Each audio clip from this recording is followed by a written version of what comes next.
Alors dans cette vidéo, on va faire le lien entre la loi de l'attraction et l'hypnose. À quel point l'hypnose peut permettre d'accélérer d'une manière très rapide une manifestation.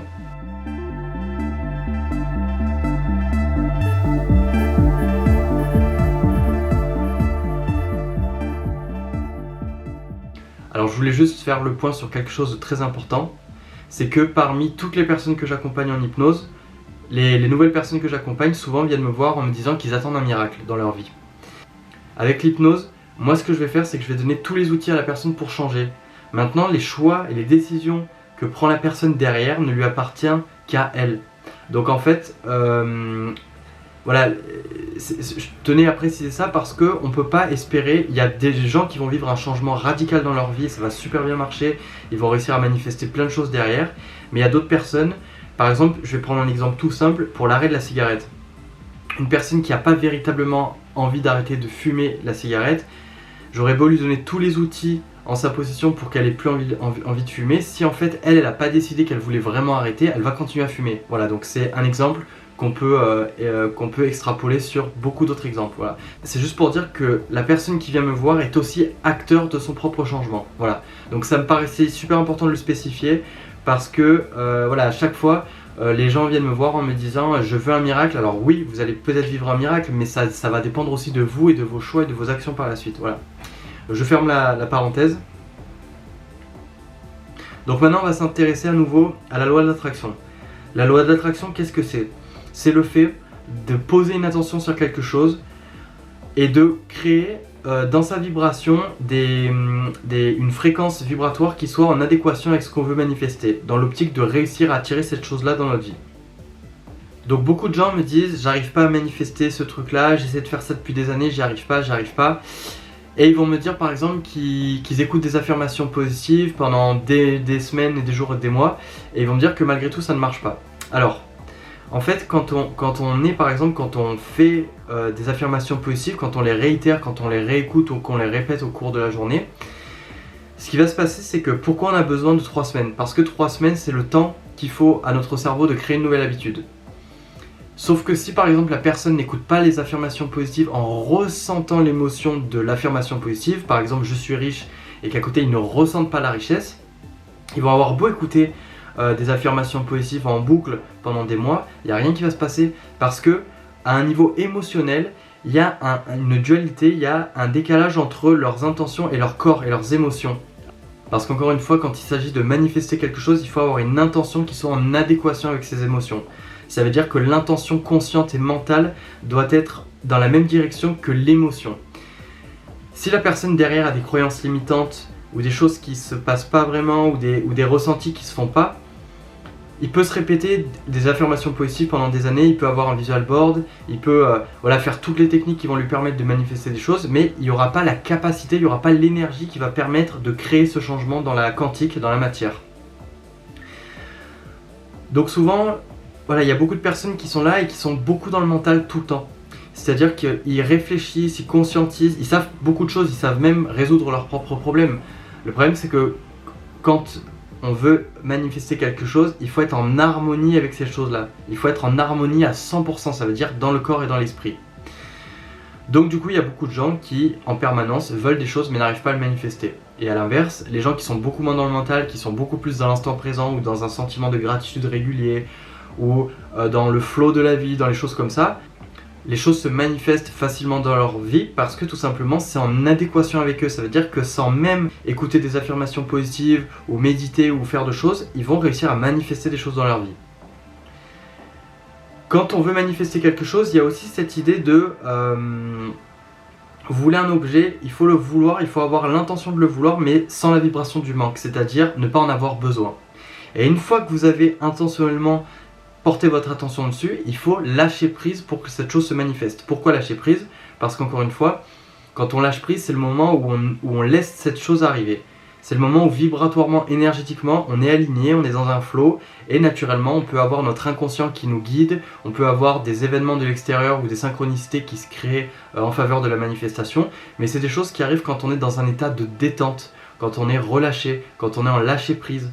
uniquement à ce moment-là. Quand on est dans le contrôle à 100%, à essayer à telle heure de se répéter telle affirmation positive, à méditer à la pleine lune, ou à faire tel truc sur un visual board, ou à faire des incantations, ou peu importe, ça sert à rien en fait. Si derrière, émotionnellement, ça marche pas. Donc, du coup, souvent, c'est ce qui empêche en fait les gens de manifester, c'est tout ce qui se passe inconsciemment, parce qu'encore une fois, la partie consciente de notre cerveau représente que 5%, c'est-à-dire que 95% de nos réflexes, de nos habitudes, de nos comportements, de choses comme ça, de notre attitude est liée à l'inconscient, c'est-à-dire à 95%. Donc c'est pour ça qu'il y a un gros travail sur l'inconscient à faire. C'est pour ça que c'est assez compliqué quand on est dans le mental d'arriver à manifester quelque chose, et c'est pour ça que beaucoup de gens lisent beaucoup de bouquins, beaucoup de gens s'instruisent, s'informent, essaient de comprendre un peu le fonctionnement de la loi de la vibration, et malgré tout ils n'arrivent pas à manifester. C'est quelque chose effectivement qui est assez dur parce que ça prend du temps. Quand on répète des affirmations positives, ça va prendre des semaines et des semaines. Pourquoi ? Parce qu'en fait, le cerveau va en permanence filtrer 90% des affirmations positives et on va passer son temps à se les répéter en fait pour que ça rentre dans l'inconscient. Et donc, les techniques qui vont être utilisées par exemple, ça va être de se fatiguer ou d'écouter des affirmations positives juste avant de dormir ou au réveil, parce que c'est le moment où le conscient est moins actif et donc le conscient filtre moins. Donc en fait, on va mettre énormément d'énergie pour essayer de modifier ses croyances, mais finalement ça va pas forcément fonctionner parce que ça va être tellement filtré que ça va prendre énormément de temps. Pour certaines personnes ça va être assez rapide, mais pour la plupart des gens ça va prendre beaucoup de temps. Et c'est normal, c'est parce que le conscient il est là pour filtrer, et encore heureux. Parce que sinon dès qu'on nous enverrait une idée, on le prendrait directement dans l'inconscient et ça pourrait être très dangereux. Donc c'est plutôt quelque chose de normal hein, et de naturel, mais du coup on est toujours dans le conscient. Donc ce qui va se passer c'est que il y a très peu d'affirmations positives qui vont passer à certains moments, parce qu'il y a peu d'affirmations positives qui vont passer en fait entre les filtres. Voilà. Donc ça va prendre du temps. Moi c'est quelque chose que je faisais souvent, parce que quand j'ai commencé, quand j'avais certaines intentions de manifester certains jobs que je faisais avant, par exemple quand j'étais responsable d'un restaurant, je me rappelle que je me répétais des affirmations positives en courant parce que j'étais tellement fatigué, j'en pouvais tellement plus en fait que naturellement j'avais moins de filtres et en fait mon inconscient prenait plus facilement les informations. Mais ça me prenait quand même beaucoup de temps et ça n'empêchait pas à mes croyances limitantes d'être présentes. Donc il y avait toujours cette dualité qui faisait que disons que j'avais pas toutes les cartes en main pour favoriser la vitesse de la manifestation. Alors bien sûr ça a fini par marcher parce que j'ai passé énormément de temps sur ça, j'ai consacré énormément d'énergie, mais c'est quelque chose qui est assez fastidieux et qui prend du temps et qui est pas forcément agréable, parce qu'on est obligé en fait de trouver des techniques pour se hacker le cerveau.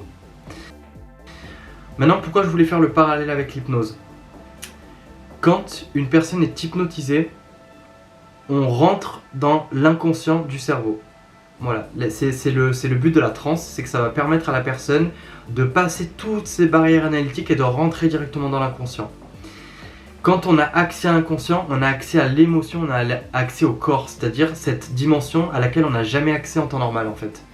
Donc, à ce moment-là, on va pouvoir envoyer des programmes, on va pouvoir envoyer des suggestions, des affirmations positives, on va pouvoir libérer certaines émotions ou certains blocages émotionnels, parce que la personne à ce moment-là va non seulement se voir de l'extérieur, il y a tout un tas de changements qui vont se créer, elle va les ressentir dans le corps et surtout elle va les vivre.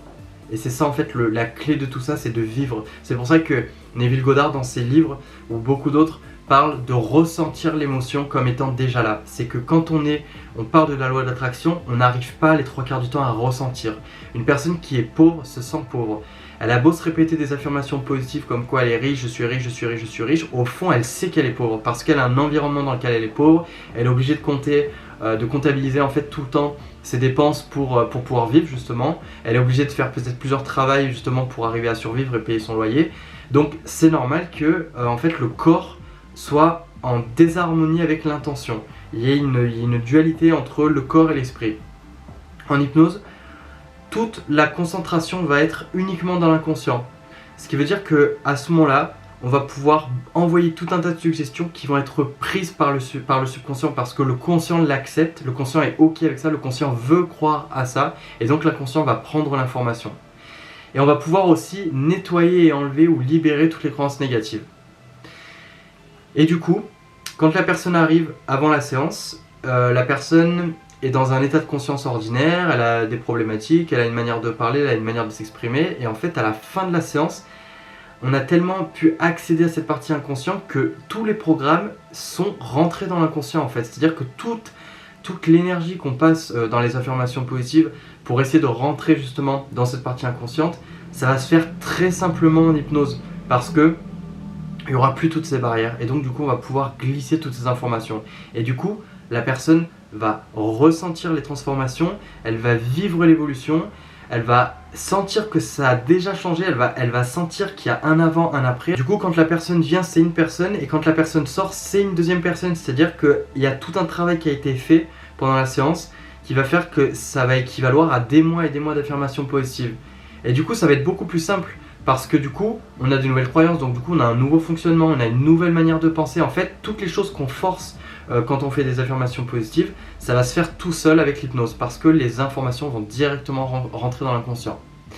Alors encore une fois, pour quelques personnes, ça va prendre plusieurs séances, mais dans tous les cas, ça va être quasiment instantané. C'est-à-dire que la personne qui vient à une séance et qui ressort, souvent, c'est une autre personne. Elle a cette sensation d'avoir laissé cette ancienne version derrière elle pour accéder à cette nouvelle version.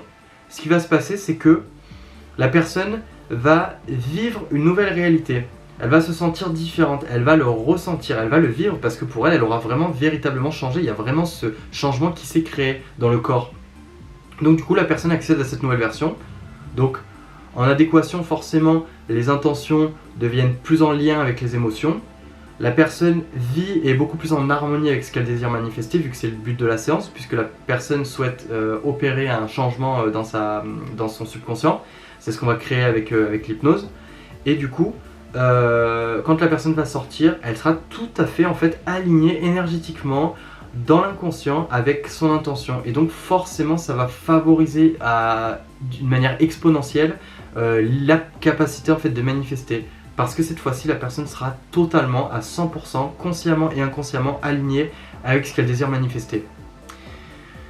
Dans les personnes que j'accompagne, il y a beaucoup de gens qui me font des retours que 1 ou 2 semaines après, ils vivent enfin ce qu'ils ont désiré depuis des années. Et c'est souvent inconscient. Ils savent même pas si c'est vraiment l'hypnose qui l'a fait ou si c'est eux. Ils savent pas vraiment parce que c'est tellement inconscient que on n'est plus dans le conscient, donc il y a quelque chose qui s'est modifié mais on n'en est même pas conscient. C'est ça qui est intéressant, c'est qu'il y a eu un changement qui s'est opéré. On sent qu'on est un peu différent, mais on n'est pas capable de conscientiser. Ah oui, j'ai changé sur ça. Non, en fait, c'est dans la matière, c'est dans le concret. Vous allez voir que vous allez vous comporter différemment face à une certaine situation. Vous allez penser différemment quand on vous dira quelque chose. Vous aviez par exemple par rapport au travail une estime assez basse de vous et là d'un coup vous allez vous dire bah, je mérite beaucoup mieux, donc du coup vous allez avoir une autre manière de parler, une autre manière de vous allez avoir beaucoup plus d'exigence et puis vous allez tout simplement beaucoup plus croire en ce que vous désirez manifester. Vous allez avoir ce sentiment, ce truc qui est à l'intérieur de vous qui n'est pas vraiment explicable parce que c'est inconscient et c'est en fait votre corps qui vous dit que énergétiquement bah ouais j'ai cette croyance, je me sens comme ça maintenant, ouais. Avant c'est bizarre, je me sentais comme ça, mais maintenant non, c'est bizarre, j'ai plus ce truc là. Et en fait du coup, dans l'énergie, on est sur quelque chose de totalement différent par rapport à avant. On sait où on va, on est aligné à soi, on est en harmonie, on est en lâcher prise parce qu'on est beaucoup plus détendu aussi parce qu'on sait que ça va se manifester.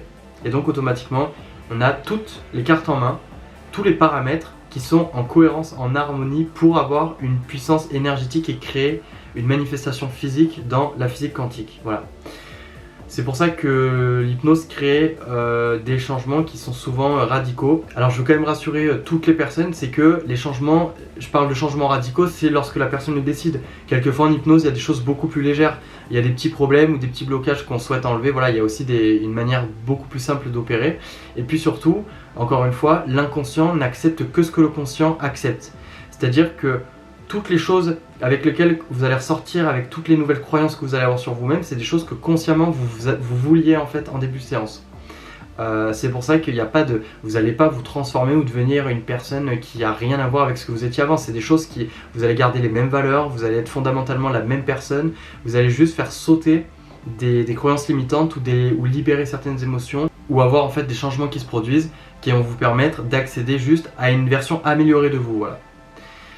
Voilà, n'hésitez pas à poser toutes vos questions dans les commentaires. N'hésitez pas aussi si vous avez des suggestions de vidéos que vous souhaitez que je fasse liées à tout ça.